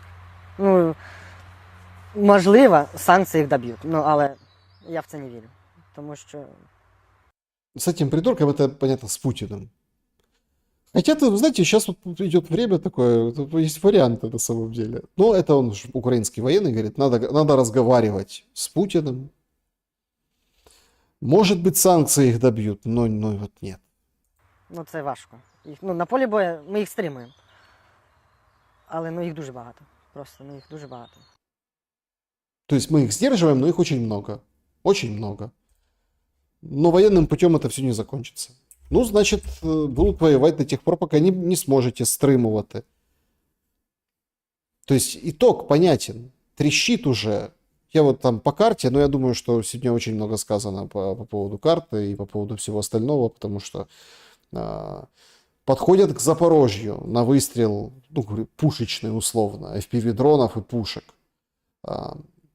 Покровский, Мирноград, Купянск огибают, окружают. В общем, 3 населенных пункта взяли. Днепропетровская область, уже 3 населенных пункта на границе Донецкой и Днепропетровской. Там бои. Непонятно, взяли, не взяли. Сейчас же это тоже там, взяли россияне, а это ИПСО, это вброс. Украина что? Украина взяла Кондратьевку на Сумском направлении. Лучшей 225-й бригадой, там, элитой. Вот взяли, показали, продемонстрировали. Надолго ли взяли? Непонятно. Но будем надеяться, что как бы вот хоть один балл, да, в этом, если эта война по очкам закончится, не нокаутом или нокдауном, или техническим нокаутом, то если по очкам, хоть 1 очко в копилку. Но слишком много потерь и слишком много проблем. BBC сегодня написал, CNN сегодня написали, постоянно путаю их, о том, что врут все о фронте. Врут. То есть военные врут власти, власть врет народу, народ врет власти, власть врет военным. Круговорот лжи. Такое колесо сансара лжи, понимаете? И поэтому все находятся в каком-то непонятном... все думают, что все хорошо. А если осознали, что все может быть очень плохо и резко, и уже завтра, а вот эти Зеленского сегодняшние там закидоны по поводу «а давайте контракт 18-24, а давайте еще что-то», это возможность продержаться, удержаться. Даже Ермака рядом не стало ровно потому, чтобы как бы немножко дистанцироваться и удержаться. Зеленский играет на время. Зеленский его тянет. Зеленский надеется на что-то, что удастся, вот как Трампа с этими 10 днями. Что вот что-то произойдет.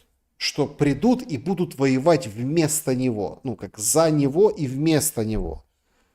Вот на что расчет. Втянуть Америку в эту молотиловку. Сегодня же уже был этот спор с Грэмом Медведева, где он говорит, дедуля, где говорит, вы там приближаете войну США и России, хотите ли вы этого? Я сильно сомневаюсь.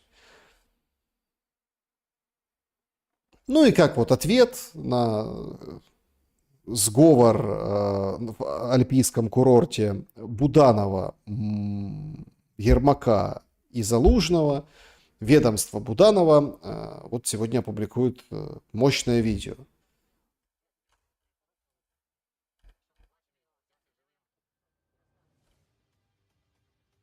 Мощное видео. Это утверждается, что заход на Тендровскую косу.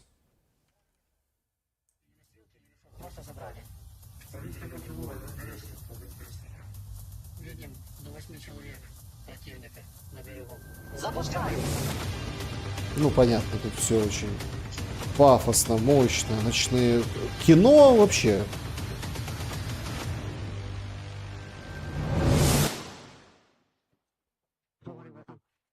Пане командир, за вашим наказом, Центр морських операцій, Департаменту активних дій, виконав завдання і висадився на Тендерівський пост. Зараз ми тут, на нашій українській землі. Українці повертаються і забирають своє. Слава Україні! То есть ГУР высадился на Тендеровской косе, уничтожили ЛРС противника, какое-то количество, 8 человек, по-моему, я встречал, личного состава. Вот там группу приехали, уничтожили, ну и уехали. Но Украина возвращает свое. А что не остались? То есть я помню, был какой-то такой вот... Ну и вы тоже помните, и Сырский об этом говорил, и Зеленский. Был период недели полторы назад, что сейчас будет некое мощное наступление. Мощнейшее. И опять там все там перешептывались. Коса, коса. Тендеровская коса. Это Николаевская область, там Очаков, там Кинбургская, там Тендеровская. И вот они туда раз, там совершили и вышли оттуда. Так они освободили, там получается украинский флаг. Нет, флаг-то может быть украинским. Так, а там сейчас использовать в войне эту территорию возможно? Но это вот это спецоперация, понимаете? То есть спецоперация. Да, может быть успешно, может они даже не врут. Хотя все очень художественно. Да, там это диверсионная работа, там высочайший пилотаж, там они как все черепашки-ниндзя, у них там всякие там приблуды. Ну так, а это приблизило границы 91 года? Ну, там, смотрите, как откровенно, давайте просто откровенно, понятное дело, там, хорошо, какое-то количество, 18, 20, хорошо, 100 человек российских солдат на Тендеровской косе не стало. Они же новых пришлют 100 человек, а может и 150. Ну, там речь о 8-18, ну, в общем, неважно. А может 150 пришлют. И те уже 150 будут осмотрительны, и подобную операцию, ну, как не получится. Мы же помним, как эти были неудачные высадки в Крыму. Но сейчас это удачно, а будет же неудачное. После того, как там, ну, это получается, все учатся друг у друга. То есть это какой-то наш козырь? Нет, это новость, и это видосик для того, чтобы все не теряли заряд потужности. Это хоть и маленькая, но инъекция веры в силу и непобедимость. Вот, собственно, и все. Вот, собственно, и все. Ну, еще одну тему хотел бы с вами обсудить и пошуметь вокруг нее, потому что на самом деле, давайте так. Вот на фоне вот этих всех заявлений Трампа, ультиматуме 10 дней, мы теряем понимание, кто мы такие. Ну, украинцы, да, вот это вот. Кто мы такие? Вообще, кем мы были, кем мы стали, а как нас изменила война? И я понимаю, что сегодня был такой тоже своеобразный. Ну, почему своеобразный? Потому что он и лингвистические аспекты, и вот эти идеологические, пропагандистские аспекты языка войны он затрагивал с Ураловым сегодня. Но эта тема действительно очень важна. И она поднимается, и она вот прям говорится. То есть, смотрите, есть люди, и это правда, то есть я не думаю, что этот боец-анархист врет, что 70% воюющих в ВСУ, военных, они русскоязычные. Ну, сами по себе. Ну, я бы сказал, давайте так, они 80,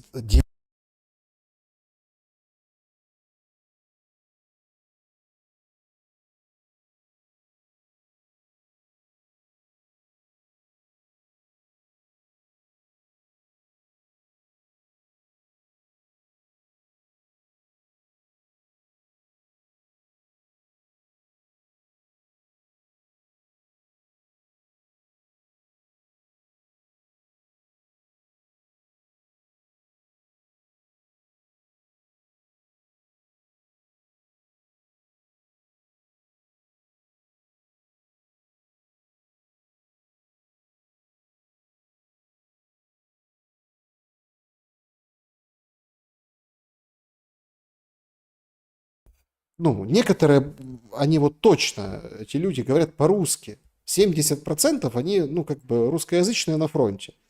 И это действительно большая проблема. Это очень большая проблема для пропаганды. Надо что-то делать. Вот нашли. Был такой телевизионщик.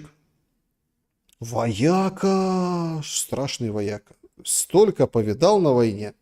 Чичеринда у него фамилия. Новости читал на Новом канале. Досить часто, зокрема, і росіяни на це теж тиснуть. Мовляв, на фронті навіть військові можуть співати якісь пісні російською мовою. Типу, чому ви забороняєте там в тилу цивільним співати, а от на фронті ваші ж військові це роблять? А чи можемо ми, зокрема, з огляду, ви як людина безпосередньо, яка там була і знає, що це таке бути безпосередньо в умовах війни, яка от прям перед твоїм обличчям?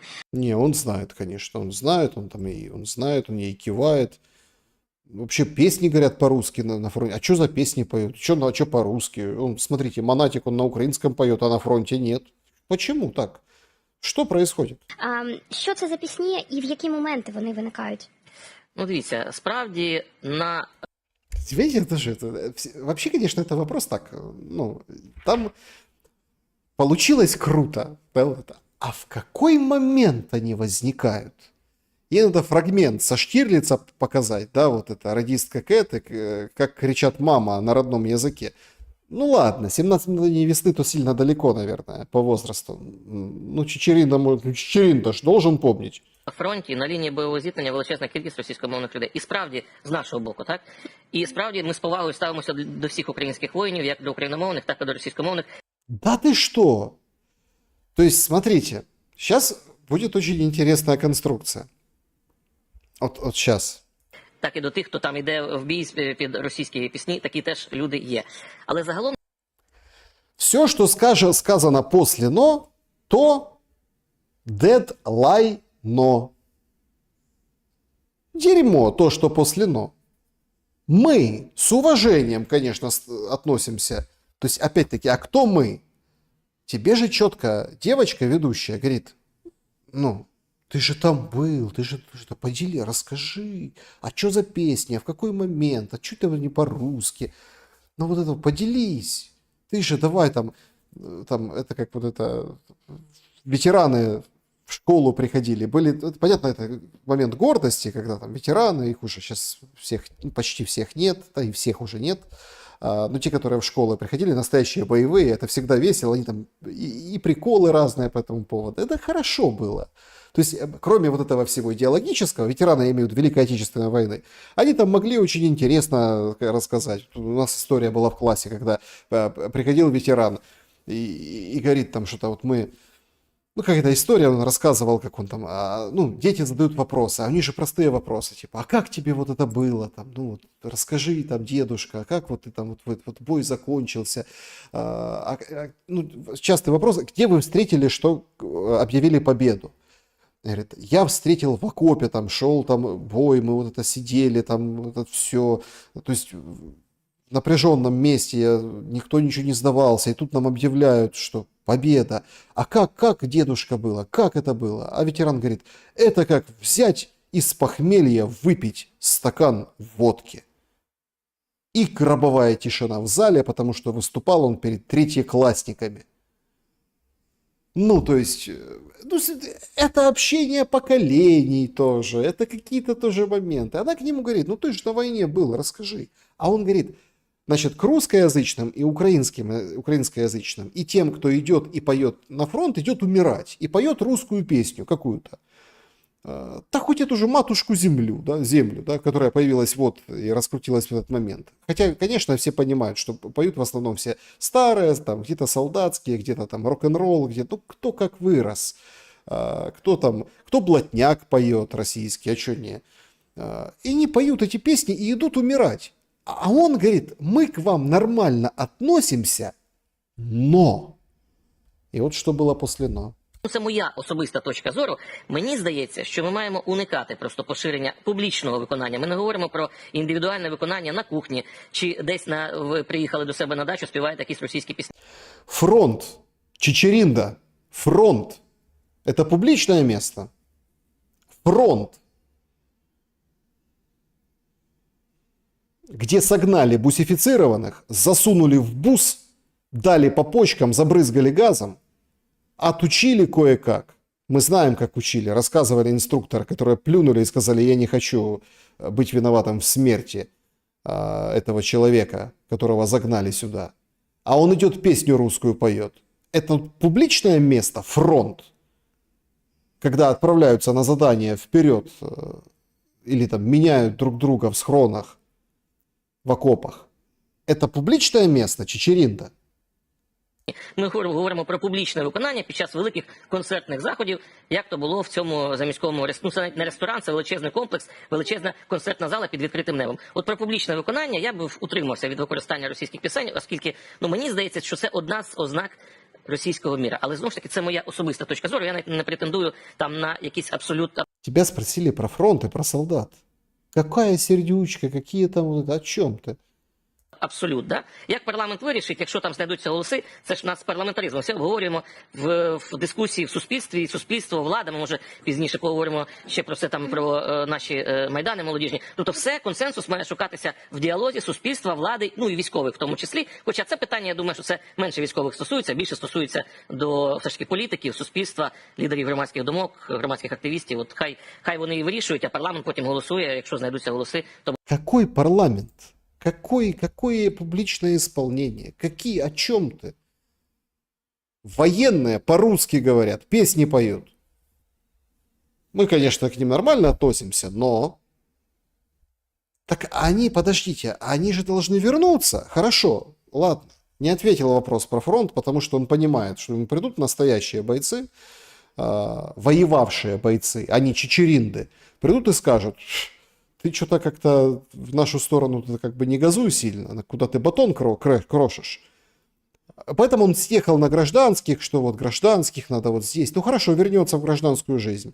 В смысле у нас тут все обсуждается, дискуссия есть. А какая дискуссия? Выходит мовный омбудсмен и говорит: запретить надо любое исполнение песен, убрать надо из Конституции, которую вот этот солдат на фронте своим горбом защищает этой страны, надо убрать русский язык.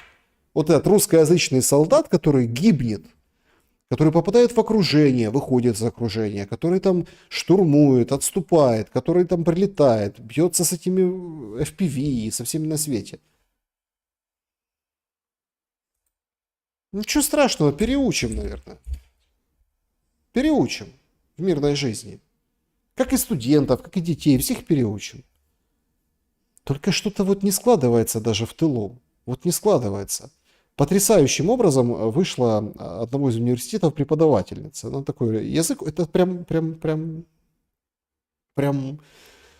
Я вот в финале я хочу поделиться вот двумя видео, да, которыми я вот меня поразили. Да, вот это вот. Меня преподавательниця поразила. Власне, зачепили зараз дуже таку важливу тему, слизьку. От я б насправді в першу чергу забрала б з дискурсу питання українізації, лагідної чи...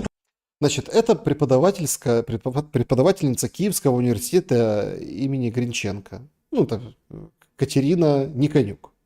Значит, лагідную украинизацию она бы убрала из дискурса. Ну, вот этого, имеется в виду, нежную украинизацию. Ну, так хорошо. А что делать?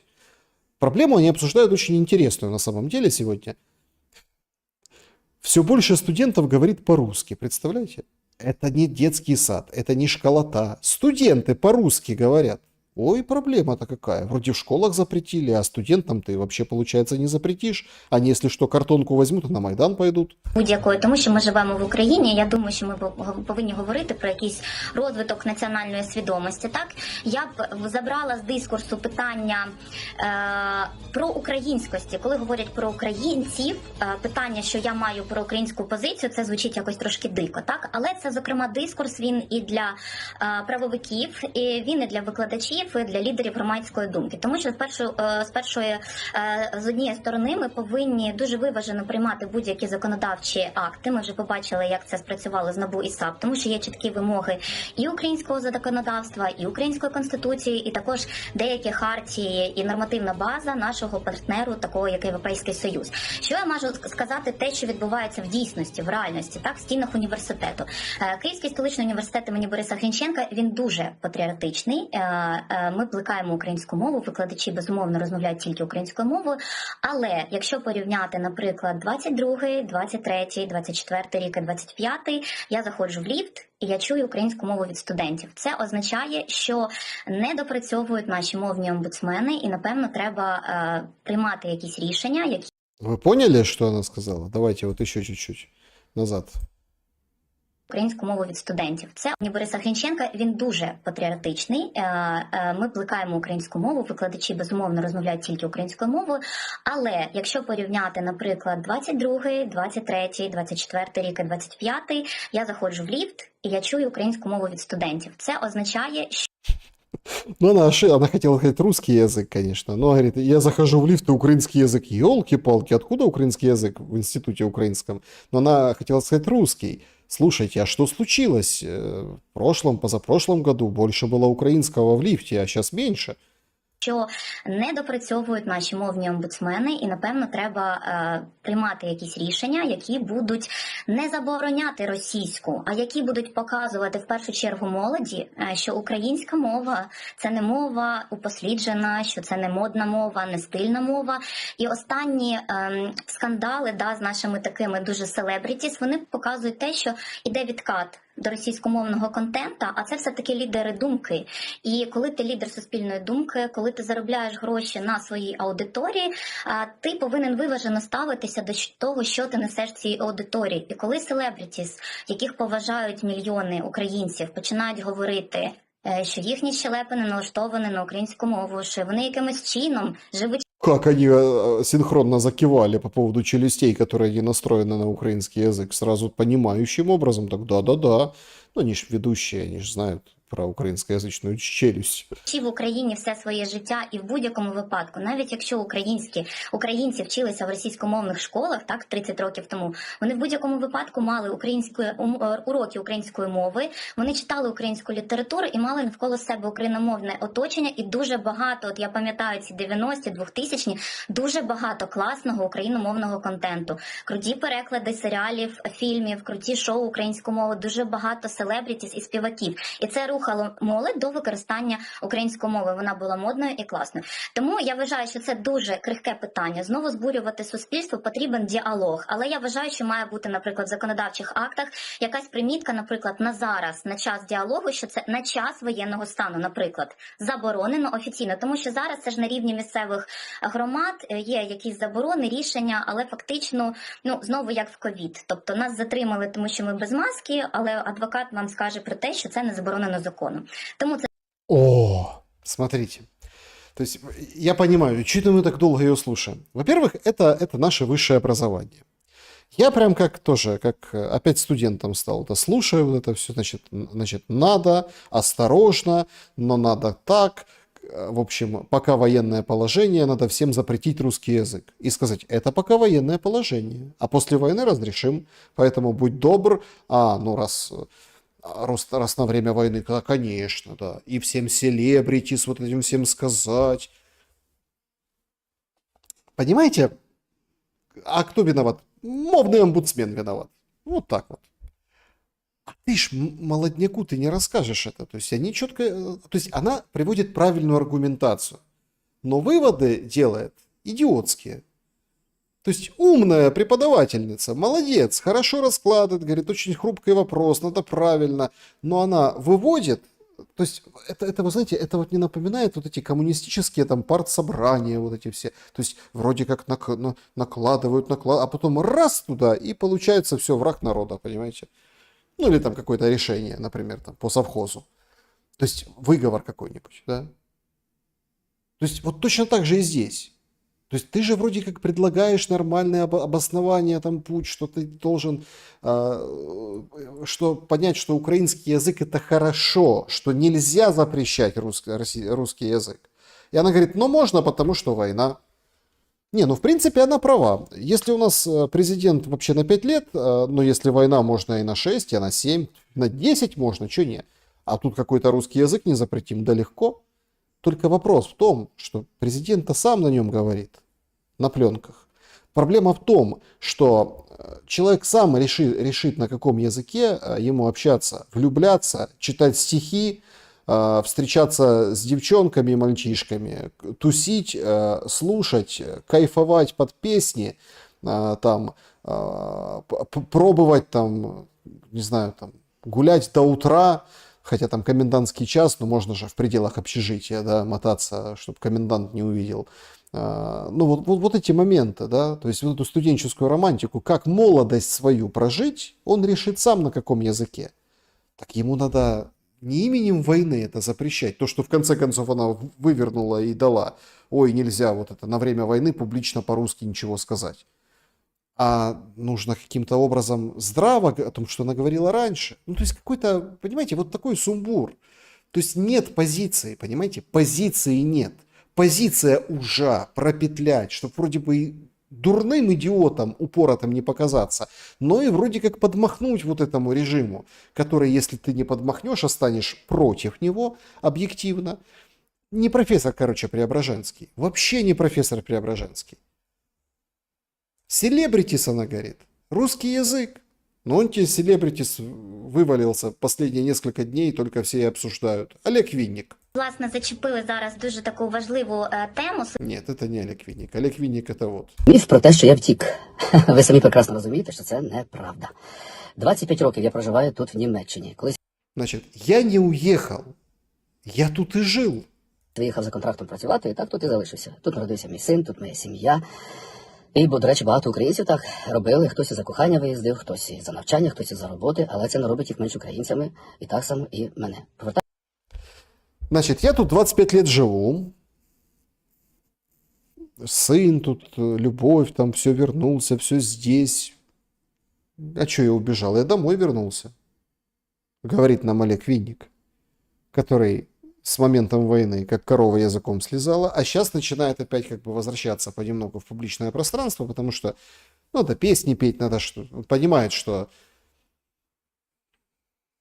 он-то украинскоязычный, ну, как певец. Он и по-русски поет, и по-украински. Много у него основные песни, там, которые рвут, это на украинском. Он бы сейчас вообще как находка был для вот этих всех концертов, для этих всех, да. Если, например, известные такого же уровня, как он, ну, то военном измерении, там, они попереводили песни на... А он же пел на украинском. И песни, и хитяры были, эти все, зорі-прозорі. Я постійно до своєї батьківщини, до своїх людей з концертами, гастролями. І так я повернувся додому, сюди, в Німеччину, на початку війни. У мене немає на Україні ніякої нерухомості, ніяких товстих рахунків, ніяких автівок. До речі, навіть немає внутрішнього паспорта з 2000 року. Живу за закордонним. Отакі чудеса. Друзі мої, де б я не жив, чи в Європі, чи за океаном, я залишаюсь українцем, і я є патріот своєї батьківщини. І допомагав, і буду допомагати й далі. Любив і буду любити. І так само люблю вас всіх. Будьте мені здорові і счастливі, дай Боже нам миру. До побачення, ваш Олег Винник. Да-да-да, как там это, Гуден так, да, я натюрлих, как говорится. Так в этом-то и есть вот эта вся история. Так тут возникает другой момент. Но это прям, я считаю, каминг-аут. Я украинец, я украинцем был, я украинцем и остался. Правда, с 2000 года с немецким паспортом, и у меня вообще украинского не было, и ничего меня тут не держит, и никаких активов, и ничего нет, и вообще, ну я вас люблю, и вы меня любите. Украинского немца, или немца по-украински. Вопрос элементарный, востребованности. Если Сердючка выходит в Одессе и делает ветер на Ибице, несмотря на шахеды, несмотря на какие-то там, несмотря на все на свете, вот в Киеве был концерт, 450 гривен заплатил хозяин этого, ну, этой локации, да, этого клуба за то, что там Сердючка по-русски спела там несколько песен. Если она выходит, она, ну, ты не скажешь, все, людям это нравится. А если ты сбежал, а потом говоришь, так я не сбежал, я домой вернулся. Так а до этого ты был, жил в Украине, ты же, не, я там, это я здесь на заработках был. Но я украинец и патриот. Умеров. Я украинец, я патриот, я за эту страну. Но он здесь на заработках сейчас. Если Винник был на заработках, как выяснилось, до 24 февраля 2022 года, то Умеров на заработках сейчас. Вот сейчас, например, завтра что-то изменится, скинут Зеленского, закончится ультиматум Трампа, закончится, например, война. Давайте так. Вот. В конце августа, в начале сентября война закончилась. Все, заработки закончились. Можно собирать манатки, ехать домой. И он скажет, да что, я не это. Или, например, Россия оккупирует полностью Украину. Он выйдет и скажет, слушайте, я нет, я украинец, я патриот. Ну, я домой вернулся. Я патриот, я украинец, я домой вернулся, вот паспорт. И поехали. Израильский, кипрский, ну, все, короче, паспорта. Вот такой он украинец, зарабичанин получается. А ты в окопе русскую песню, мы, конечно, нормально относимся. Ну, может, и не вернешься. Но проблема в том, что вернуться. Вернуться. И зададут такой же вопрос. И получат такой же ответ, как у Винника. Вот такой шум. Предлагаю пошуметь об этом в комментариях. Всем большое спасибо, что поставили уже лайк. Огромное спасибо, что пользуетесь... Огромное спасибо, что пользуетесь вот этими суперчатами. Супер спасибо. Это всегда окрыляет. Спасибо, Сандра Ян, за поддержку. Всем привет. Быть добру, быть миру во всем мире. Спасибо большое. Благодарю вас, Сандра, за поддержку. Давайте подведем итоги. Что произойдет через 10 дней? 4% перемирие таки вымучают. 14% Зеленского снесут и война закончится. 18% война станет еще страшнее. И 65% считают, что ничего. Будет новые 10 дней. Вот такой. Ну, вот такой. У нас сегодня итог опроса. Друзья, всем, значит, очень важное объявление. Значит, ну, тут уже пошли вопросы. Да, вот, давайте буквально парочку и с часом. И с чатом пообщаемся. Значит, смотрите, по поводу этих всех дней, 10 дней, еще так далее. Я знаю, что сейчас тут очень много прибегают разных товарищей. Вот сейчас вот даже вот человек назвал себя Петро Порошенко и спрашивает меня, Шелест, кастрюля не жмет? Ну, давайте поблагодарим Петра Алексеевича и отправим его в СИЗО по поводу этого. Смотрите, сейчас будет прибегать очень много всяких разных, да, очень много разных товарищей, поэтому я делаю объявление как бы, ну вот, публично, да, чтобы всем было понятно. Я об этом, конечно, напишу. С 1 по 10 августа на YouTube-канале отпуск, в Telegram-канале Шелест тоже тишина. Это не означает, что Шелест украл, его там куда-то увезли, или он там куда-то опять убежал, или он там кастрюля, или он там еще кто-то ватник, или он вышиватник, или еще что-то, или там разведка, или перекупили, или Ми-6, или ЦРУ. Смотрите, сейчас много таких вещей будет. Или он в подвале сидит в каком-то. Смотрите, с 1 по 10 число. Вот такой вот, ну давайте назовем это отпуск. Вот такой отпуск. Поэтому, чтобы, ну, не ведитесь. Сейчас там поприбегают в комментариях и напишут всякое разное. И другим передайте, что вот такой момент. Кто-то сейчас скажет, что вот, а как тут такие события? Ну вы же видите голосование ваше какое. Какие события. В любом случае, все на связи, все нормально. Завтра будут видео, послезавтра будут видео. Ну и как это... Я хотел спеть песенку, помните, «Несчастный случай» с 1 и по 13. Вот, но это про Новый год. Да? Это тут немножко лето. Поэтому все короче, емче. И очень благодарен вам за то, что как бы с пониманием к этому отнеслись. Значит...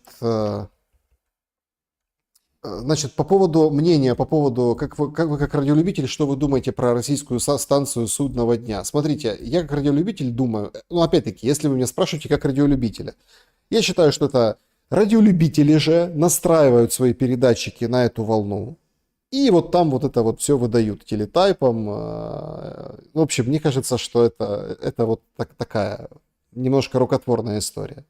Ну, то есть, хотя, конечно, в глубине души я верю и в инопланетян, которые прилетят и высадятся на Банковую, и татаров не справятся с ними, как с чеченцами. Я верю и в то, что там это на самом деле мистические послания из будущего, это радиостанция судного дня. Я в это все верю. Ну, где-то в глубине души, где-то чуть-чуть, но тем не менее. Значит... Так, Шелест, добрый вечер. Как думаешь, развалится или очень сильно трансформируется Европейский Союз? Просто с такими условиями торговли со странами невыгодно находиться в ЕС, и еще и позорище, что будет с Европой после СВО. Значит, смотрите, давайте так. Наступило время политики перетоптаться. Это выражение перетоптаться, это когда мужчине дали ногой очень сильно между ног, и нужна пауза для того, чтобы попрыгать на пятках как-то немножко, да, или там в боксе попали. Вот это сейчас пытаются перетоптаться. Но там надо перетоптаться до выборов в Конгресс, да. Там надо перетоптаться, чтобы немножко Трампа урезонила сама его система внутри, пока у него все-таки действует этот карт-бланш, но он уже потихоньку будет. Поэтому сейчас все будут пытаться перетоптаться. И с войной то же самое, и с Европой, с торговлей. Мне кажется, не успеет развалиться. Нет, будут тектонические процессы, но развалиться не успеет. По поводу войны есть шанс, что до конца этого года, я, помните, всем говорил, что там до осени или осенью, вот оно, в принципе, так и вырисовывается по датам, если все пойдет по сценарию, если его не изменят этот сценарий и все будет запланировано, что, ну, условно, вот эти все вещи совпадут с проблемами у Зеленского, несовместимыми с политической, я не хочу там по-другому, с политической жизнью. Они уже начались, эти проблемы. Его выпороли за эту неделю в хвост и в гриву политически, его, Ермака, всю систему. Он сейчас, видите, бегает как заинька. Дрончики показывает. Уже Ермака рядом нет. Убрали. Потому что там наложились вот эти истории. Там они спят вместе с автоматами там, и так далее. Там, они там слишком близки. Вы же видите сейчас, допустим, Миндич. Про него тоже пишут, что это как его там... душерассказчик, то есть он по душам с ним говорит, хозяин 95-го квартала. Ну, короче, то есть слишком много становится вот этого всего, и нужно дистанцироваться и красиво походить с незнакомой женщиной и малознакомым шмыгалем вдвоем посмотреть какие-то дроны. Да? Или, например, в больничку съездить к солдатикам, или еще к чему-нибудь, или поговорить с премьер-министром Дании, Канады о том, как закон антикоррупционный, а им какое дело, какой у тебя закон хороший. Но они, конечно, поддержат. Они же позвонили, созвонились. Значит,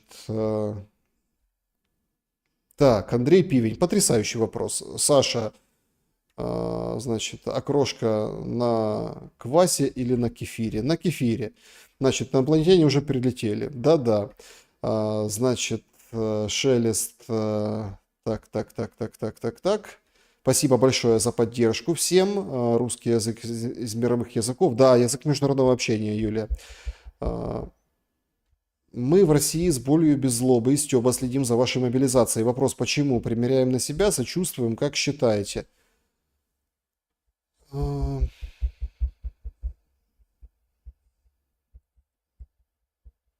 Есть отчасти, примеряем на себя.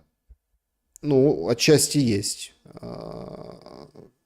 И, кстати, Кредоид, спасибо за этот вопрос. И правильно делаете. Правильно делаете. Потому что...